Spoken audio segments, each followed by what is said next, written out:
Alrighty, 59 gamers, we are back with another Grand Cross video. I know it's been a while since Grand Cross has been on the channel, but yeah, we're bringing it back. But anyways, we got some new patch notes over for the GP version. Let's look on global. Next Thursday or so.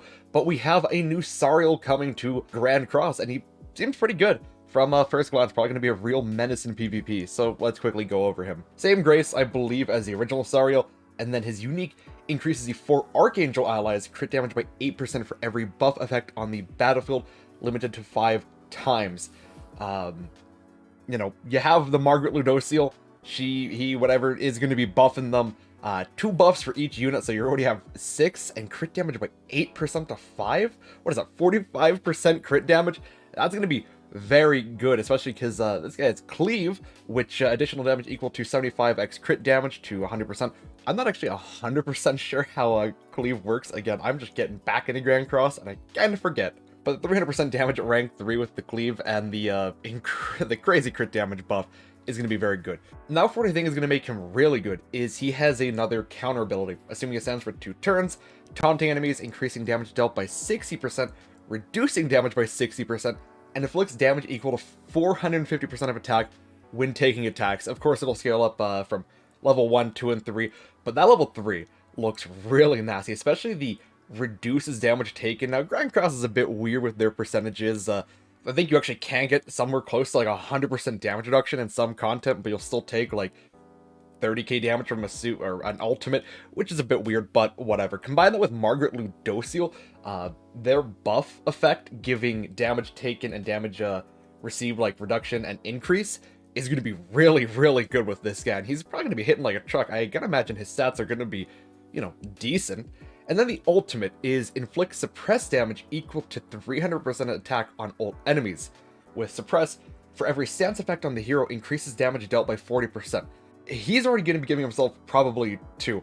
Or wait, no, sorry, 3. He should be giving himself 3, because if you're reducing damage and you're taunting and you're countering, what is that, 120% increased damage on the ultimate, and that should be rank 1 for the 300%. He's probably going to be pretty good. We have a couple costumes for him as well. New relics for Hauser, Griamore, and Merlin. I believe that's what, Lolly Merlin. Hauser increases the hero's pierce rate, crit chance, and crit damage. 4% for each orb in the ult gauge, up to 20%. That's okay. Probably nothing crazy. I mean, for Red Hauser, that I guess will help him on the Pierce team. Oh boy. Griamore's regeneration, recovery, and lifesteal. Really irrelevant. Because Green Griamore, I would kind of hope this would help him a ton with, like, defense-wise, to make him more of a tank, or even damage to make him a tank and be able to do a bit more damage, because I think his attack card scales off of defense, so if he gain like 4% defense, crit defense, stuff like that, that would have been cool. And then for Merlin, increase the hero's attack by 20% when attacking debuffed enemies, applies before skill activation.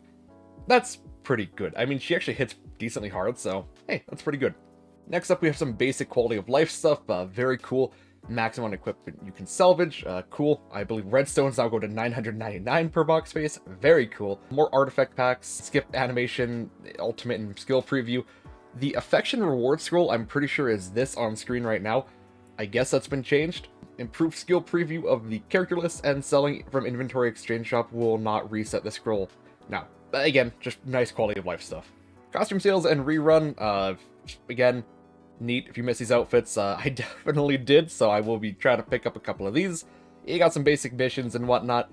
Then we have the event final boss, which is pretty cool. I do want to get all these outfits for these characters because I don't have them. Of course, again, shout out to GC Database for compiling this all nice on the site, but let's hop over to the actual forms now.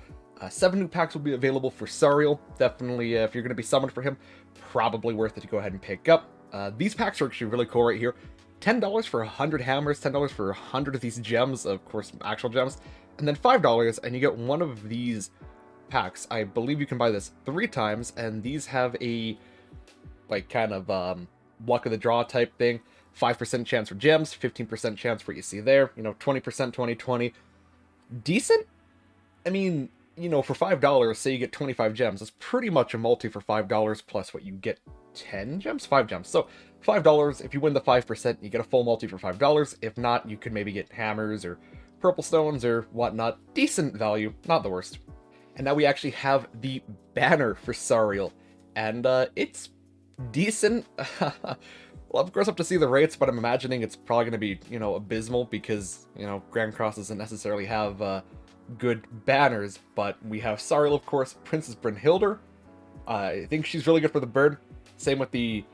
No, I think, I don't know if that's a good Diane for Ragnarok. Listen, it's been a while since I played the game, right? I'm just getting back into it. I forget which Diane is, I guess, good for the bird. But, we have Sigurd, we have Nanashi, Excalibur Arthur, who is good for the Bond team. I do know that, and I actually do need a couple copies of him, so hopefully.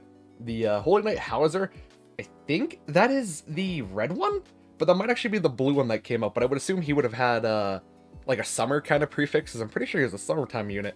Then we have the Halloween Matrona and Halloween Gother. Halloween Gother is finally returning on another banner. He is very good. If we can get him, he's going to be unfeatured though, so that's very unfortunate. I believe he was actually on a banner during like Christmas-ish area, somewhere around there. But I'm not too sure, just what I heard. Wasn't playing during that time. But anyways, he is on a banner, so if we can pull him, very cool. Arrival of Ruin, Lily of Disaster. I'm not sure which one that is. I would assume that's not the Christmas one, because she was here, what, just 2 weeks ago? That's probably the OG red one? Or maybe, I think we only have a red and a blue, but Easton, pretty sure that is not the fancy one, probably just gonna be blue. Again, not 100% sure, I don't know their prefixes, but the main thing is Halloween Gother, Halloween Matrona, I know is really good for the bird. I'm assuming it's the Matrona that's good for the bird.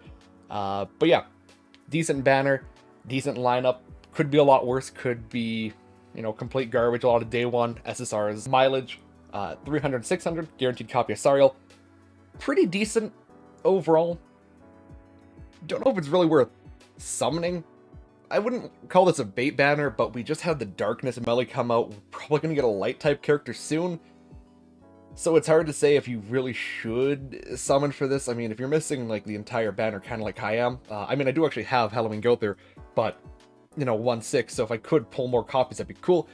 He's probably guaranteed going to be unfeatured at, like, what, 1.7% or 0.17%? Very garbage rate, something like that. Hard to recommend summoning. I mean, SARIEL seems really, really good, especially because, Margaret Ludociel is incredible still. And I would imagine Mael is probably going to be really good, and Mael would probably fit on this team. So whenever we do get a Mael, he would be, really good. He'll get buffed from Margaret. He'll get buffed from this guy. I don't know. It's something that I feel like if you're going to want to summon for Mael, and you already have Margaret, probably worth it to go ahead and summon. If you don't have any interest in another team, so you like the Assault Melee team and that's all you care about, you only care about demons, maybe not. But again, only getting back into Grand Cross, so I've been missing something pretty big. But he does seem like a, I don't know, top 10 type thing. I mean, that counter seems really good, and then of course the team is just going to get buffed massively, I assume, again when Mael comes out. But 45% more crit damage? That's really good. That is really good, especially because how it's going to factor into cleave. And then this, like, if you crit on this, because I'm assuming you could just use the same U or gear for SARIELs currently. If you already have an attack crit damage or HP crit damage gear set for your SARIEL, this is not cleave. This will crit them full force. That's good. Crit counters like that, very cool. But anyways, that's going to wrap it up for the New Year's Fest Part 2 patch over here. Again, thanks to GC Database for compiling it, and then of course Netmarble for being very cool. SARIEL seems very cool. Definitely going to be summoning. Look forward to a summon video over here on 5.9. Probably not on JP, probably on Global, but anyways, yeah. Peace out, gamers.